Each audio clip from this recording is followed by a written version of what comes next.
It's just a very informal way to learn about all these other content creators or even golf brands or businesses. So I decided to declare each person that gets inducted as a provisionary instead of a visionary, like someone who has an idea of something and builds it from the ground up. Because let's face it, that's what we have all done. We have an idea, we build it from the ground up, and I truly think that we all, as golfers, have some sort of provision inside of us.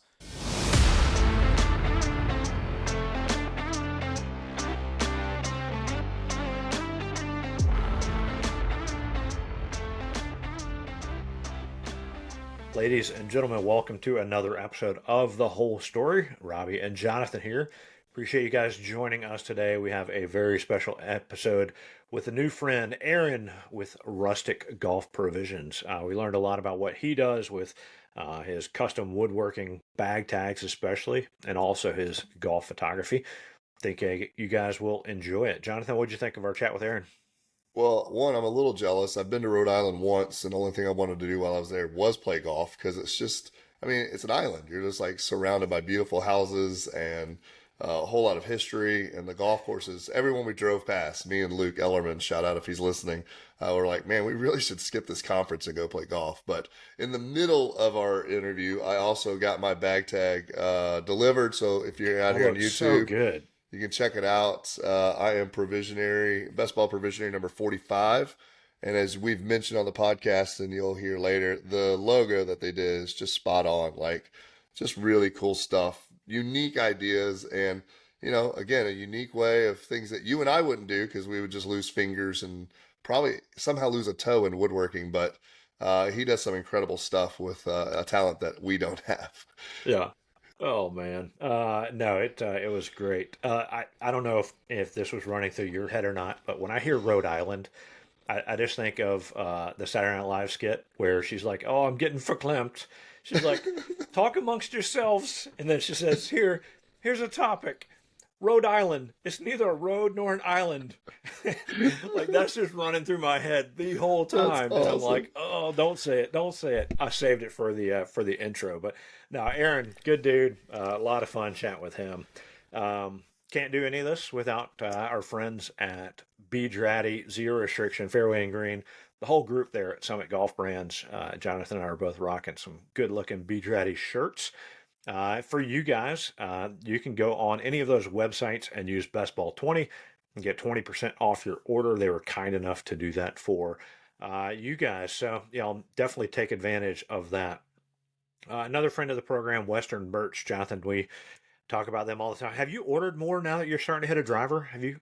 No, we had already ordered a whole bunch of tees that I never used because I didn't have a driver. And now I've got a whole bunch of tees to use for a driver, and they just don't break. They don't Like, break. you could use a driver. I think I went the other day, I was like 6 or 7 holes. Even whenever I was going iron off the tee, like I was able to just pull it right out. So, great tees. I can find them. You can get the colors if you're colorblind like me, that will make them easy to see. I will recommend if you're colorblind, don't go with the natural wood tone.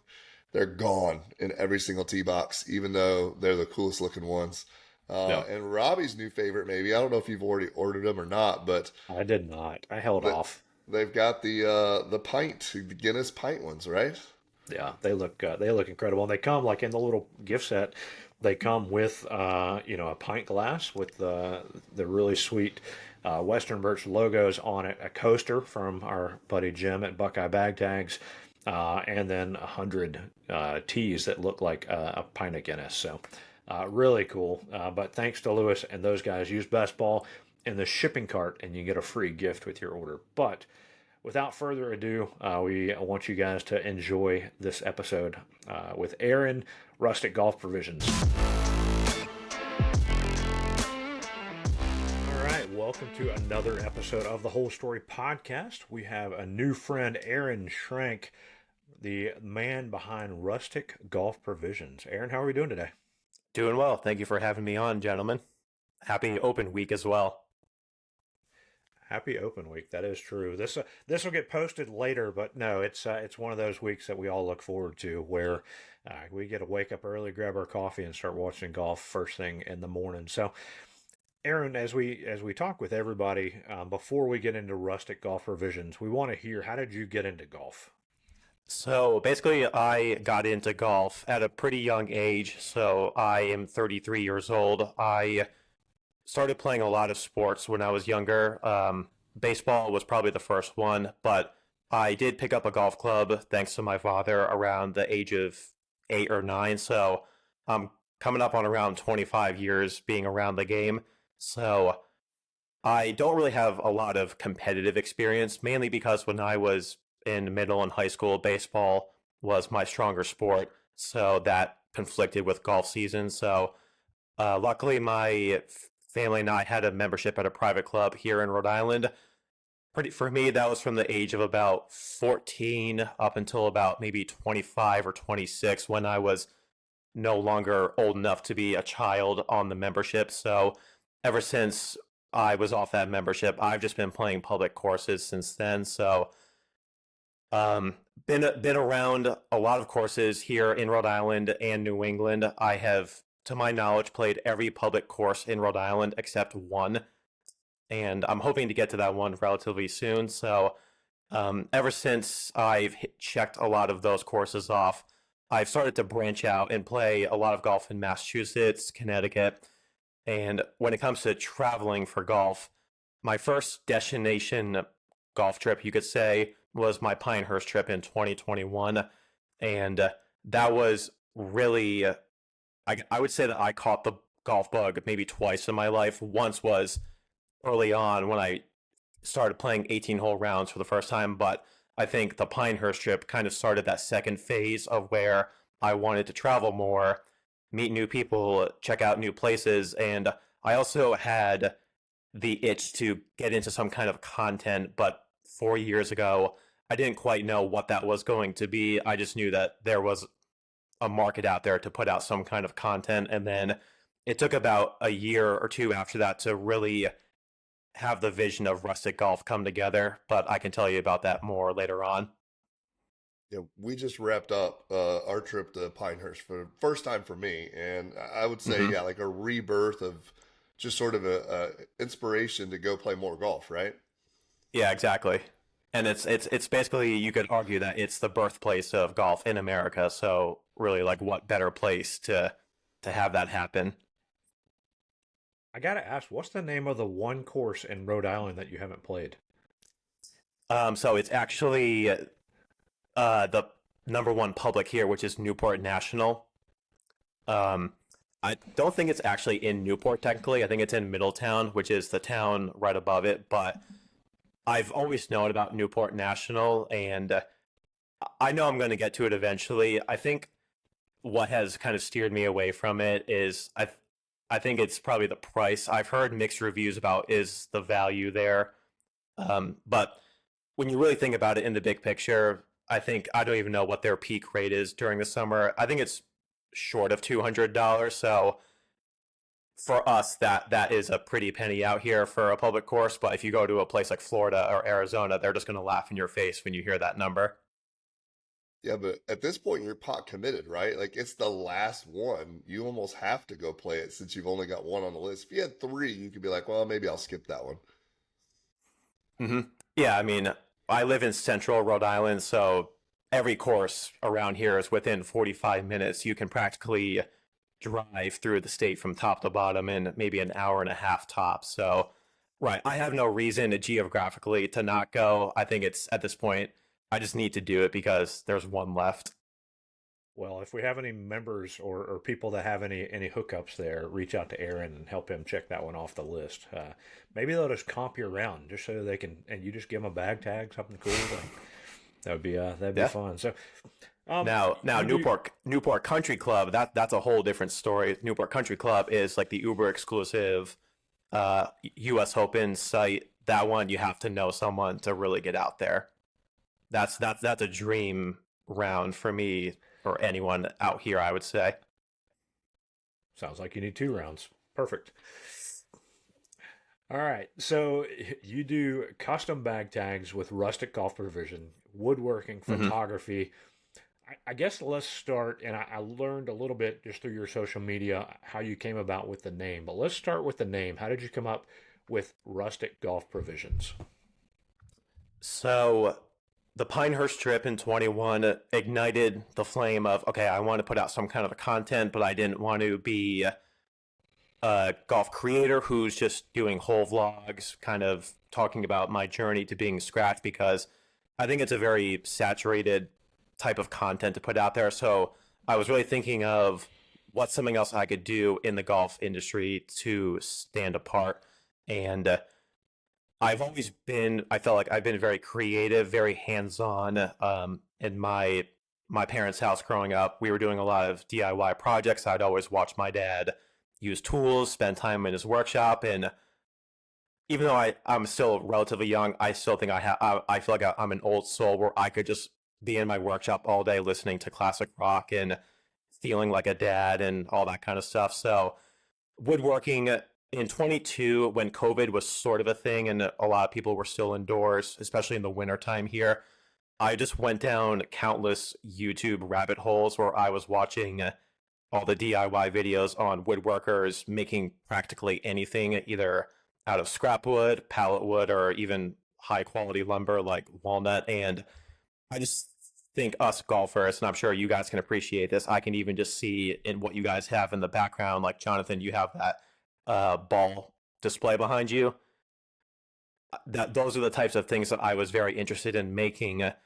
Anything that's golf themed, like a ball marker display, a ball display, or a picture frame, or a frame for your flags. And I just went down this huge rabbit hole practically for a year. And that was when the idea and the page were actually created. I actually made the page in 2022. But the biggest problem for me at the time was I was living in a condo about a mile from where I live right now. And I had no garage. I had no private workspace. I didn't really have any tools at the time. So for that year, I was really just educating myself, and I got a hold of all the processes of if I'm watching a certain project being built, like a cutting board or you name it. I got so deep in the rabbit hole where I was watching these videos and I could predict what tool he was going to use next. I knew exactly how these projects were going to be built from start to finish, but I didn't have any hands-on experience myself. So I knew that I couldn't really put out that type of content until I was in a house like I am now. I have a garage and a workshop, and then I could get to work on that. So 22 was basically the year of just teaching myself the trade and everything and starting to gather some tools. And then that same year, I also picked up photography just as a hobby because I've followed a lot of golf photography Instagram accounts. I'm sure we all follow a lot of them and have a great appreciation for what they do. So I got a pretty good price starter camera. It was an older model. It was a Sony Alpha Series camera, and I just started bringing it to every round of golf, and I was able to get some good shots while I was playing. Sometimes I would not play and just do a full-on photo shoot, and I got the hang of it pretty well. Got some good feedback from people, so I decided to just incorporate that into what I had already come up with as Rustic Golf Provisions.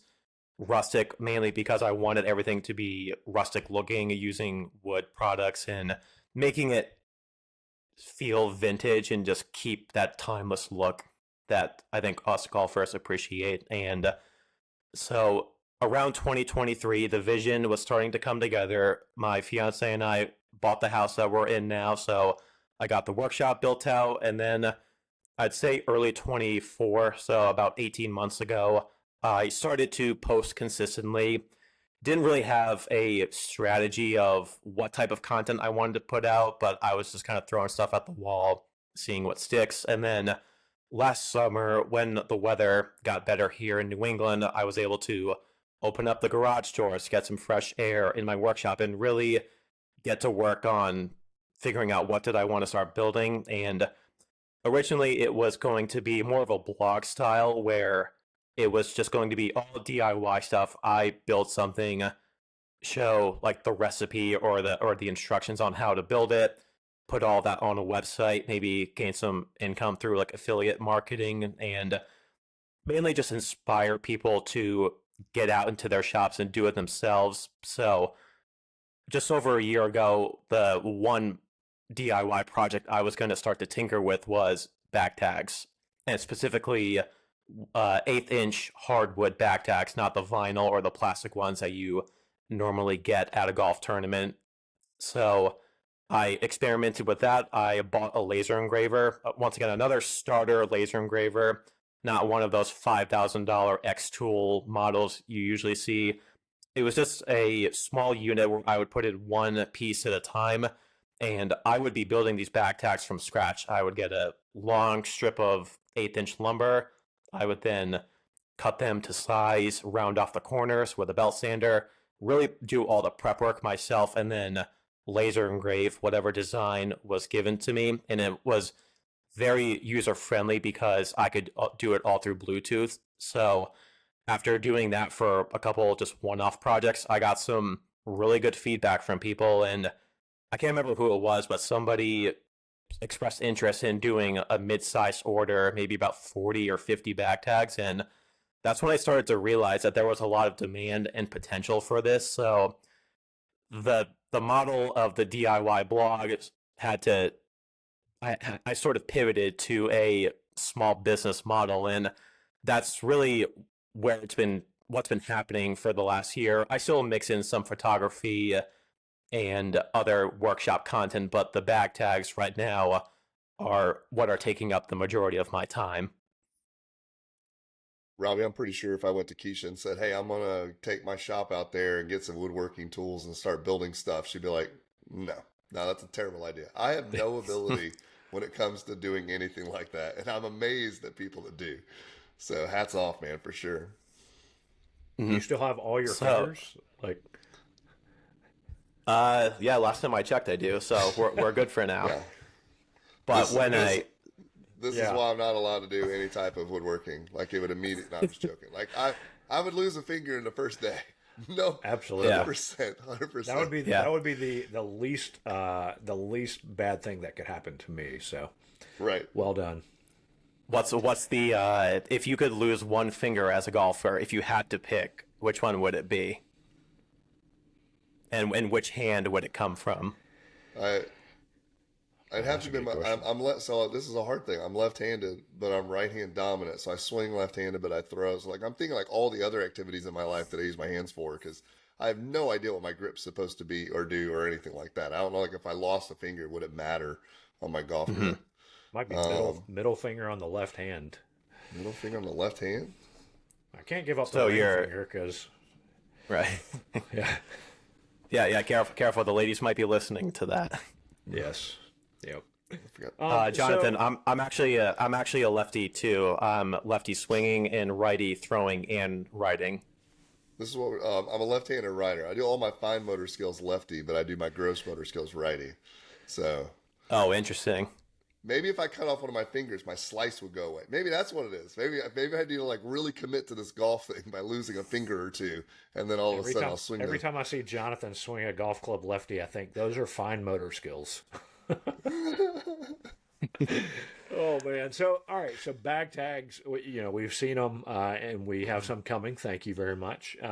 But what else do you do besides that, or is that kind of the focus, or have you kind of expanded into other kind of golf ancillary type items?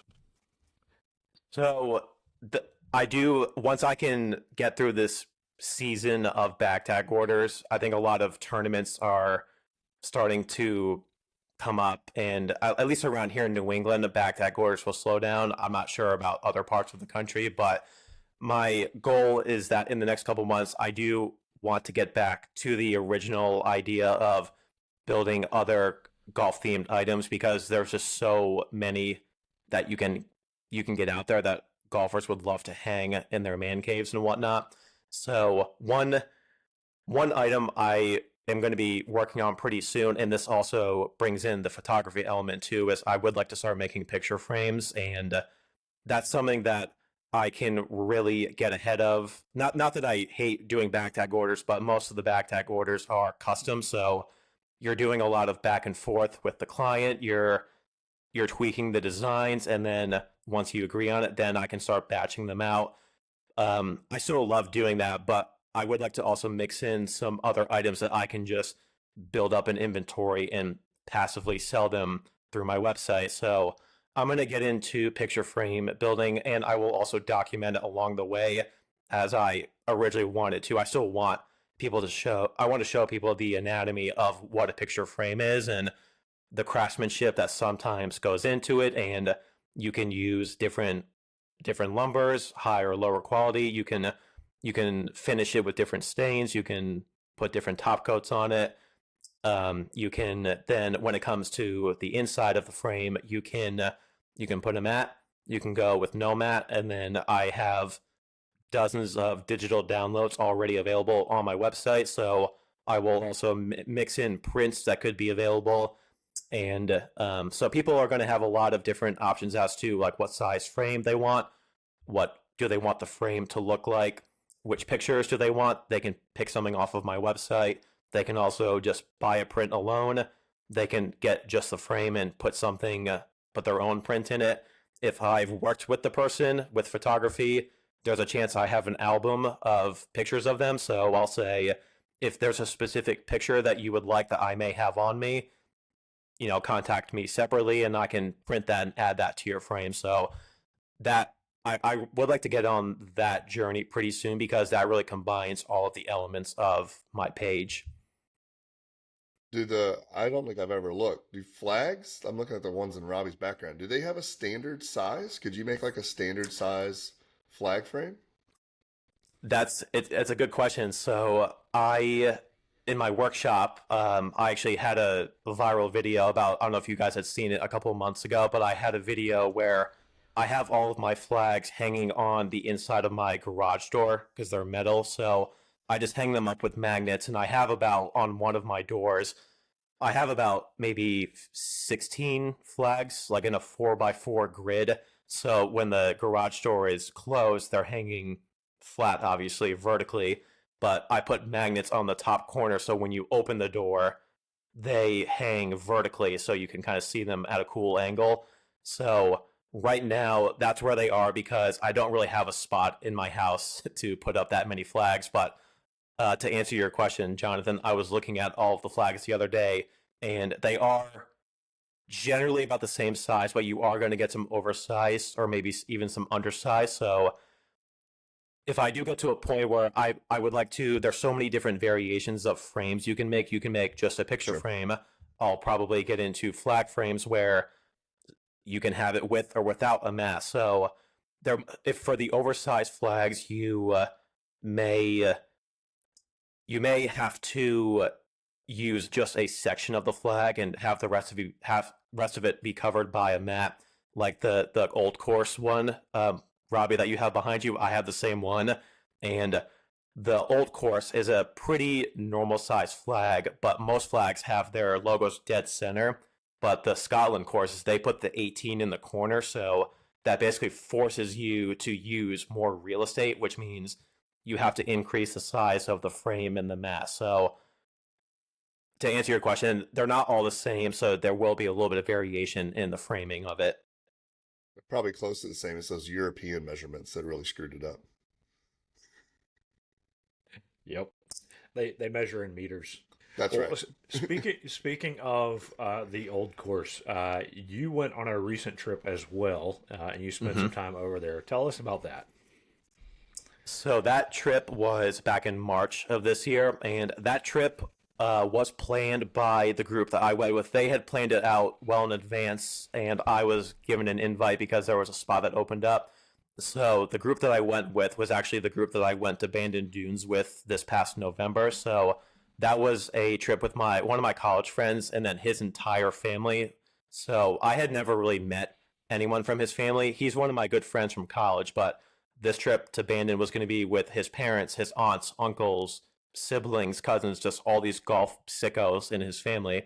And that trip was planned out pretty well in advance, as it should be for Bandon. So after that trip, I think it was about a month after, around Christmas time, he texted me and said, "Hey, our same Bandon group is going to St. Andrews in March." And he said, "A spot opened up. Do you want it?" And so for my full-time job, I'm actually a community college professor. So we have a spring break usually in the middle of March, and the week that they were doing St. Andrews was right dead center of my break. So I said, yes, I can do that. So everything was already booked, and I still don't know exactly how this was able to happen. And you guys actually would like to know how your booking experience went, because we had guaranteed times at Jubilee, Old Course, and Castle Course 3 days in a row, pre-booked, guaranteed, and I couldn't wrap my head around on how that was possible, because I always believed that the Old Course was just lottery only the morning of. So I just took his word for. I even had to text him and say, like, can you prove to me that we have tee times here, because I couldn't believe it at first. And he showed me the receipts. You don't have to, obviously there's no like resort or anything that you really have to stay on other than the hotel. So we booked a VRBO about 2 miles down the road. So we were there from, I think it was March 8th to 16th, just about. So that took up my whole spring break. And Jubilee course was first, Old Course, and then Castle Course those 3 days. Luckily, we did not get rained on that much, but it was cold and windy. I mean, we were wearing neck warmers, 3+ layers every day. Even when the sun was out, it was brutal out there, and we all came home with windburn when I'm usually accustomed to coming home with a sunburn on spring break. Yeah, I saw. I think some of their package providers that have access to go ahead and like pre-book some of those things to get those. The way we did it, Jonathan entered the ballot for the Old Course reversed, and he got selected. So, like y'all, our tee times were set far in advance, and we just had to show up and not shank it. So, Yeah. that was our plan. So you got to play the Old Course and the Castle Course as well. We got to play both of those. What was your take on? I guess what was your take on the Castle Course, and then tell me about your experience on the Old Course. Okay, so starting with the Castle Course, that was our last round, and we were pretty beat up by that point, as you can expect at a golf trip like that. The Castle Course, the weather was great sun-wise. We did get a little bit of rain at the end, but the Castle Course, we had heard from caddies and locals. They said that this is a course you're never going to forget. You think that the Old Course is, I mean, the Old Course historically is the course that everyone's going to go after, but when you see and walk on the Castle Course, and I know you guys probably agree with this, that course was the most mind-blowing course I've ever stepped foot on, and I'm not exaggerating that. It's like if Bandon and like Cabot, Nova Scotia, one of those oceanside courses, if those resorts had a baby, that would be the Castle Course at St. Andrews. Yeah. What are your thoughts? What are your thoughts on that take?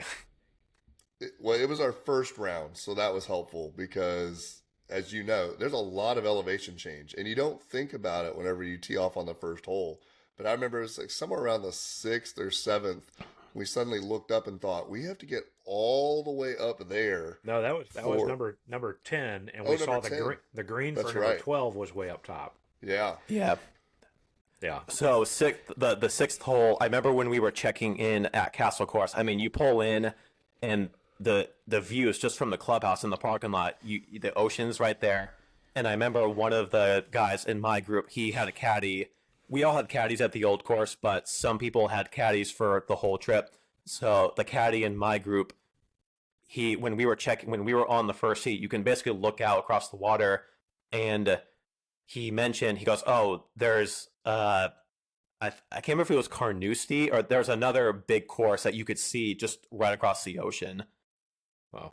And that just like set the tone for the day. I mean, and then the sixth hole, when we were checking in at the pro shop, the lady at the register said, wait till you see the reveal on the sixth hole, I believe it was. It's a pretty decent length par 4, a little downhill, so your tee shot is kind of blind, but then once you get to about the middle of the fairway and then you crest it, and then you just get this unbelievable reveal, and then if you look all the way to the left, you can see downtown St. Andrews, and it's just an awesome backdrop. I have so many pictures of each of us putting on that green. We took a group picture there. I was actually able to get some pretty good shots on my camera while playing, so that was just an unbelievable day. And I mean, I got my butt kicked out there, but there's no other place I'd rather have it happen. And then you had a an experience, obviously like us, at the old course. I saw a recent video of you on 18 with your hybrid. Hmm. Not scared to pull that out. And Jonathan, I think you might have even commented on it, like you're supposed to use the putter from there. But Right. It's supposed Jonathan's a to be. big Texas wedge kind of guy, so he appreciated that video for sure. Hmm. Yeah, the old course was, I mean, all 3 rounds, I just like you would at any course out in the UK, any links golf, you get to experiment with all different types of shots. And I don't really ever putt with a hybrid back home, and I just started doing it a few times. Once, a couple times on the old course at the recommendation of my caddy, but even the day before at Jubilee, when the wind was just absolutely brutal, putting with a hybrid gives you a lot of control still, but takes the wind out of play. No worries of chunking or sculling it. So after you do it a few times and you can pull it off, it's pretty fun to get crafty like that. So our round at the old course, we did not get any rain at all. It was actually really sunny all day, but still very cold and windy. But that's how golf is meant to be played, being out there in the true elements. And we all had caddies for the old course, and my caddy was great. And he actually, I follow him on Instagram. We still keep in touch sometimes. He actually just caddied for Jim Nance the other day at the old course, and Ian That's Baker awesome. Finch and a few other guys were in the same group. So that What was your was caddy's really name? cool to see. His name was David Jack, I believe, Okay, Jonathan. and Jonathan he had what was your guy's name? Do you remember? Nietzsche. Nietzsche. He was Lebanese and had an Italian restaurant in Scotland his whole life, and in retirement was now a caddy at the old course. That name sounds familiar because I'm trying to remember. I remember what the other 3 caddies in my group looked like. I just can't remember their names. Could you describe R- your guy? Really short guy. Always be like, yeah, yeah, buddy, we got this, buddy. Good job, buddy. Like that sort of like great encourager. I Hmm. broke 90 for the first time with him. I shot an 88 at the old course for my first time ever breaking 90. So Awesome. it was, it was Congrats. a, it was a Great good place day. to do it. Right. Was Yep. he an older gentleman? Like, did he have like Oh, white gray hair? he didn't have any white hair. He was older. I mean, he was in his late 60s, early 70s, but he didn't have any white hair. Okay. Okay. So that was close. The way you were describing him before reminded me of somebody in my group, but it must have not been him. Did you have a caddy that was just off the wall crazy? Because we had a caddy in our group. This dude was like sort of pot belly, roundish, short, and the crazy the stuff that came out of his mouth, man, he was insane. The other caddies were like, I can't believe this guy's still out here. He says so many crazy things. I would say no, That's because part of the because experience, though, right? Like having oh a yeah. caddy and Oh, it added to the experience for sure. I mean, yeah, if we had a caddy in our group that was completely off the walls, I think it would have been very memorable, and we would have still been talking about it. So I don't think Oh, he was in our group as well. there's no missing this guy. Like if you had him in your group, if someone's listening right now and you've played the old course and you've had this guy, you know exactly who we're talking about. yeah. 100%. The most random questions, or hey, did you know of news story that happened like 2 weeks ago? Oh man. So anyway, tell us a little bit. Let's shift back to the rustic golf stuff. Tell us about the Provisionary Collective, the TPC. Hmm. So TPC, which is my version of it, which it stands for Provisionary Collective. So the whole concept of being a provisionary comes back to, I guess, the title of my page, Rustic Golf Provisions. When I was brainstorming names of the page back in 22, I chose Rustic because of woodworking, vintage looking stuff, golf for obvious reasons. I took a long time to really come up with that last word. I was looking through the thesaurus. I was making a Google sheet, just testing out all these names, seeing how they rolled off the tongue, and I ended up choosing provisions. And after really looking at some definitions of it, it has, depending on which dictionary you get it from, it has a lot of definitions that relate to what we do as golfers and content creators. So I really stuck with provisions, and I wanted to really push that word, push that branding, I guess you can call it. And about a year into posting content, I started to get a better rhythm, but I wanted to come up with a system for or a way to connect with more people, get more traction, more organic traction. So, what better way to do that is to just meet people through the internet, do some short form interviews that are very digestible for people. And I had the idea earlier this year, probably back in January, of okay, I want to do a series where I interview people and I wanted to incentivize people to do it. So I decided, okay, every person gets a free bag tag with a member number on it, because who doesn't love a custom bag tag that signifies something for them? So I just started to reaching out to some people that I had gotten close with on Instagram, and this is a just a purely Instagram series. It's not a podcast. I don't have any sponsors. I'm not monetizing it or anything. It's just a very informal way to learn about all these other content creators or even golf brands or businesses. So I decided to declare each person that gets inducted as a provisionary instead of a visionary, like someone who has an idea of something and builds it from the ground up. Because let's face it, that's what we have all done, all of us that have been putting out content. We have an idea, we build it from the ground up, and I truly think that we all, as golfers, have some sort of provision inside of us, and the whole series is meant to expose that, and you get to discover some people that you may already know, or you may discover someone that has a mutual follower that you can then engage with. So it's been going very well so far. I just posted a interview the other day that was for member number 42, and I have a pretty good backlog going right now, and you guys are my most recent additions. So it's nice to know that you have a backlog going, because it fills in content gaps. I used to struggle with just scrambling to put out pieces of content because I was really trying to be consistent and doing it every day, but knowing that I have about 20 to 25 interviews that have maybe already been recorded. I just need to edit them and then post them. It's a good feeling, but I love how the community aspect is building in.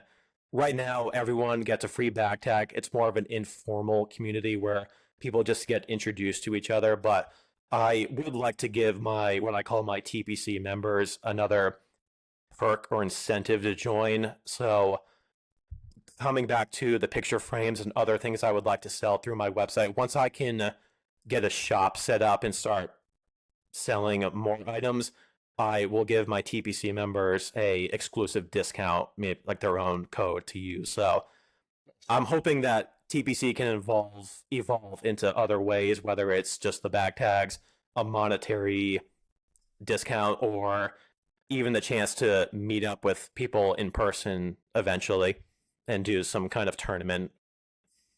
Yeah, your first TPC tournament needs to be at the one public golf course you haven't played at yet.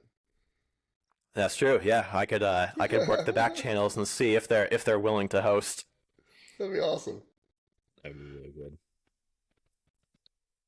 Well, very nice. Well, so one thing we ask everybody, and we talked about kind of what you're doing in golf, but we want to hear your most memorable golf shot. Can you tell us that story? I would say it's the shot that you alluded to earlier. It's the hybrid putting on 18 at St. Andrews. I mean, there was just something so magical about that shot. And so what happened on that hole was we had a pretty favorable wind behind us. So I hit a good drive. I don't know if you remember how on 18 and 1, there's that walkway that crosses through.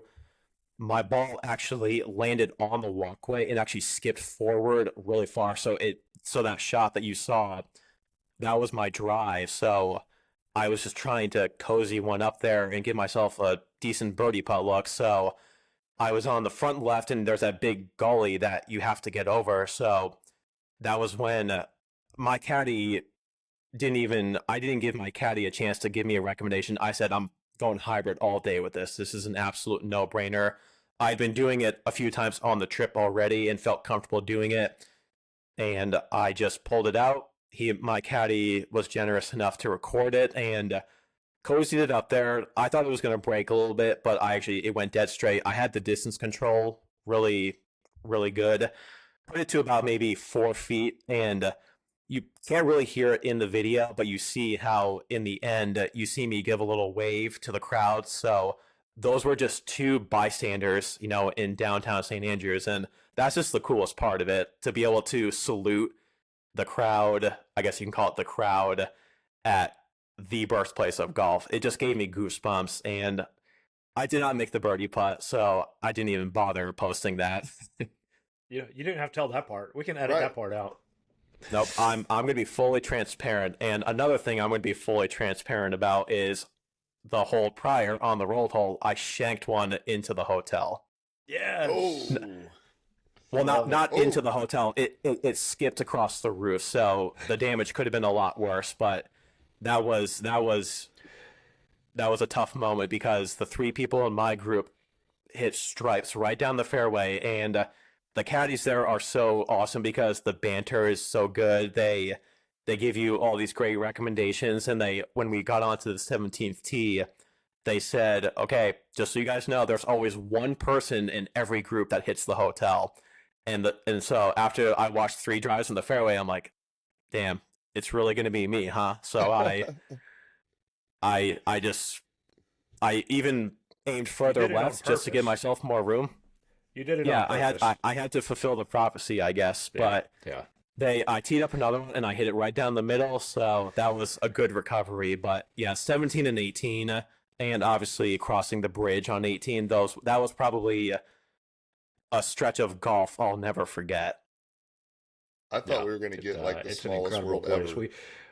We talked about, and Jonathan and I did a recent episode where we kind of give the backstory of Best Ball and the Whole Story podcast, and we kind of did the same question to each of us, like, hey, what's your most memorable shot? His was making that putt for 88, breaking par for the first time. Mine was just the opening tee shot, right? Like something you'll never forget because you're there for the first time. So, right.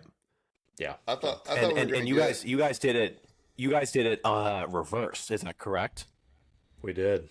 We did it. Yeah. So tell me about that.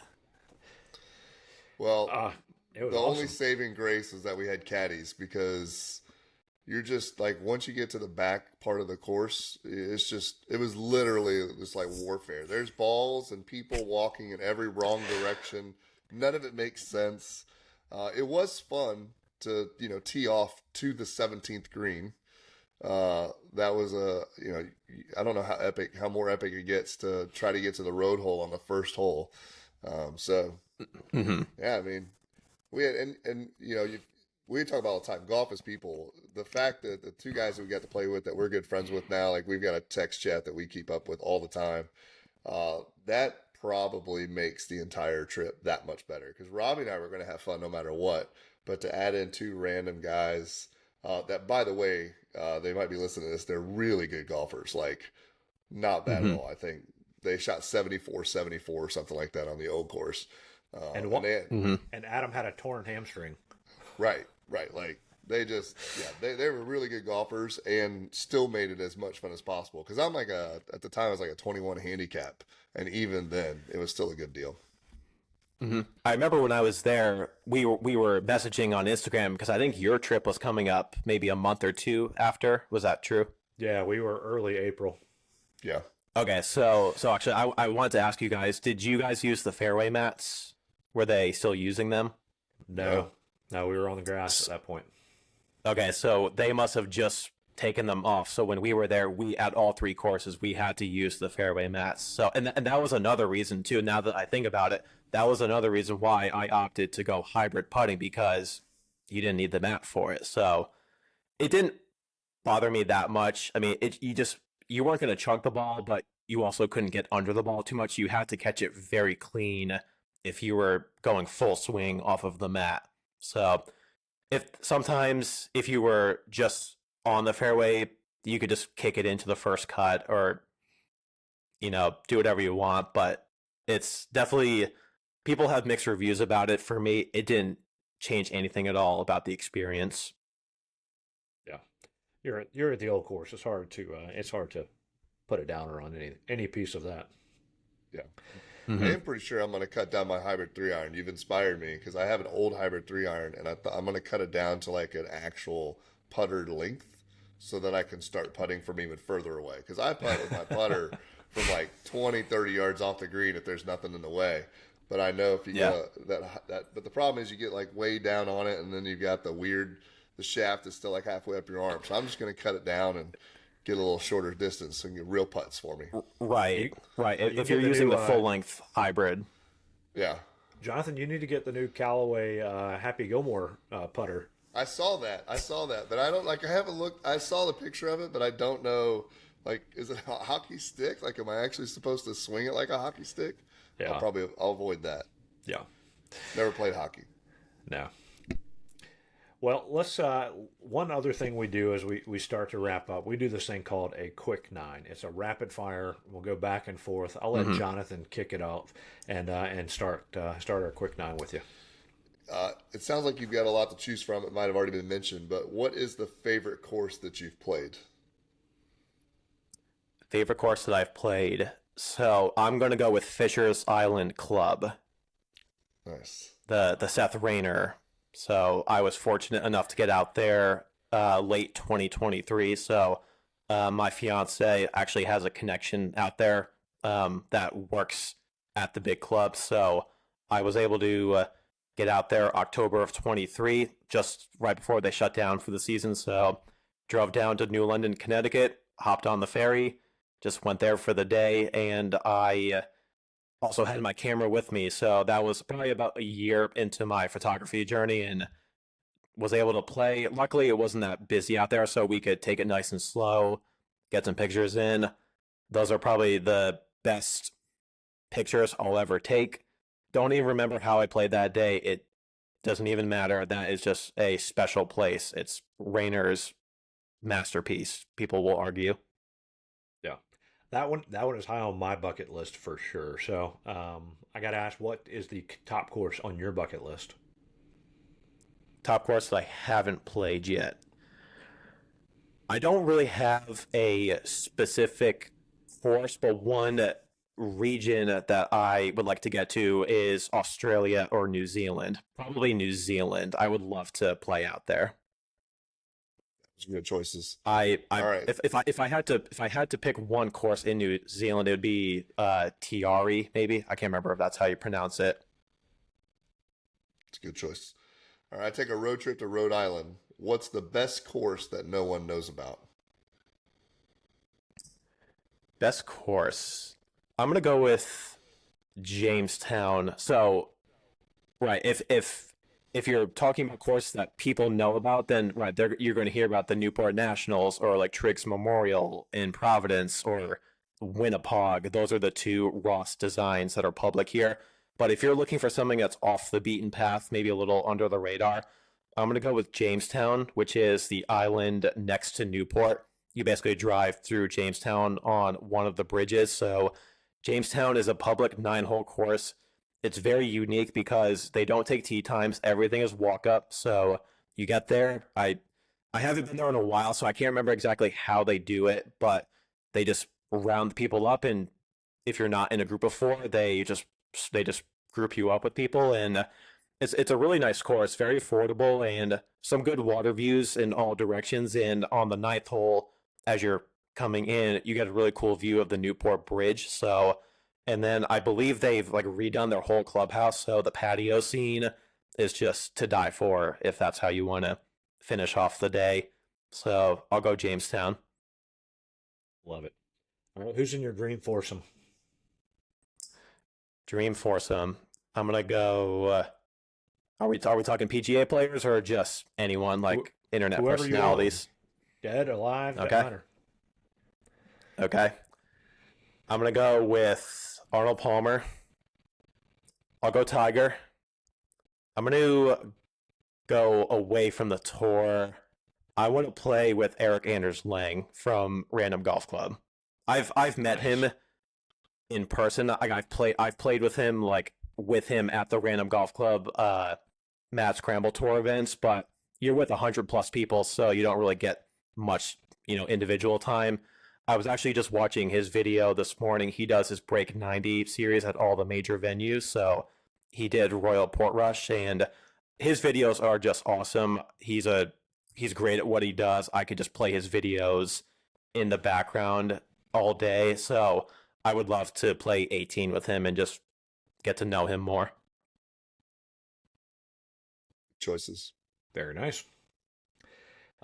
What is your walk-up song when you go to the first tee?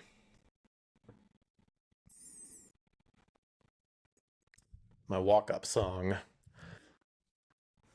I'm gonna go with just because I'm a bit of an old head, still appreciate the classic rock. I love the song by Boston.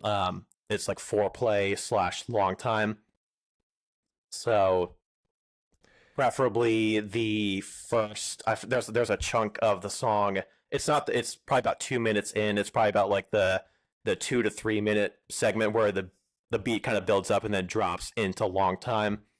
That song always gives me goosebumps, and I'm also saying that as a true like New Englander. Love it. Thought long and hard about that one.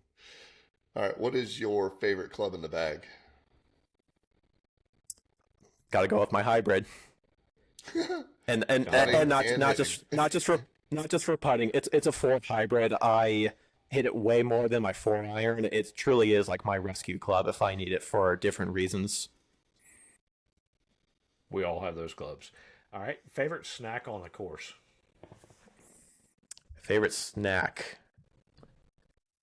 Probably something that you could get at like a turn house. Like this would, I guess you could call this more of like an actual meal, but I just love a good like buffalo chicken wrap.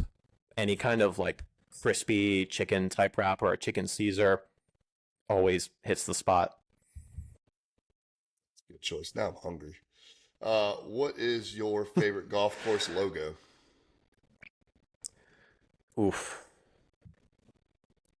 I gotta go Fisher's Island. Their logo is just the island itself with the flag, where the course is, but it's just an iconic spot. And if you look at a map of, like Long Island and Rhode Island, I mean Long Island is very easy to spot, but if you just keep zooming in, zooming in, zooming in, you'll see this little angled strip island, and people would be like, "What is that?" And I say, like, there's a top 10 golf course there, and it's just got this aura and like majesty about it. Yeah. By the way, Rustic Golf has an incredible logo as well. I'm sure you designed that. I did not design it. I came up with the concept for it. So back when Rustic Golf was meant just to be woodworking, my original logo was going, and I made it myself on Canva. It was decent. It was basically just I replaced the golf ball with a white looking saw blade, and then I replaced the T with a screw. So my logo was just the saw blade on top of the screw.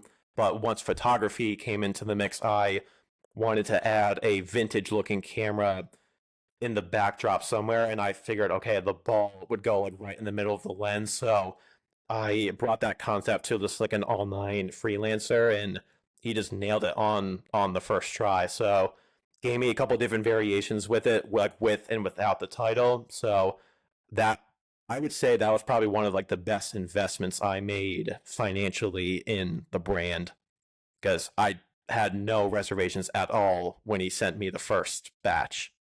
Yeah, it looks really good. So well done. Look something like that. Look what he That has. that's it. You just got it in the mail. Yeah, I made my son run out Look to it. the mailbox and get it for me. Yeah, Check it it's out. it's unbelievable how not only my first laser, but I actually got another laser engraver recently. Now that I'm starting to do bigger projects, I need to work faster. So my first laser engraver could only do one piece at a time, so I had to always be there to swap it out. But my new laser engraver can do 8 pieces at once, so I'm able to multitask, and both of the laser engravers are unbelievable because they can get such little details if you look closely. Yeah, it's awesome. It looks fantastic. Well, the final question in our quick nine, finish this sentence. The best part of golf is. It's got to be the memories. I mean, hands down, the scores are probably not going to be remembered unless it was a personal best or maybe like a hole in one or something. But it's just the memories of the opportunities that golf can unlock for people, the connections you can make by booking that trip or putting yourself out there on the internet like the way we are. I think it's just, if you really are a golf sicko and really immerse yourself in the game and in the community, it could be the best thing that's ever happened to you. So that would be my answer. I love it. I love it. Well, Aaron, we really appreciate you joining us on the whole story. For us, it's about meeting people that are doing great things in the game. You are obviously one of those, and now we have a reason to go to Rhode Island to play some golf. So, Jonathan, let's figure it out and travel up there. We'll make it happen. So, Aaron, thank you. Tell everybody where they can find you. So you can find me primarily on Instagram. I do have a TikTok. I don't really do much with it. Instagram is my main channel, so my handle is rustic golf _ provisions. I don't have a YouTube channel right now. I'm not doing any long form content. So I also have my website, which you can find through my Instagram. And on my website, which I'm still building some stuff out on it, you can find more about just me, my background with photography and woodworking. You can inquire about custom projects with back tags, and hopefully in the near future, I can open up a shop where you can find other woodworking themed items or even rustic golf provisions merch, perhaps maybe next year. We'll see. Love it. Little teaser. Everybody needs to keep checking it out. So, well, Aaron, thank you for Jonathan, for Aaron, for myself. We appreciate you guys listening to another episode of The Whole Story.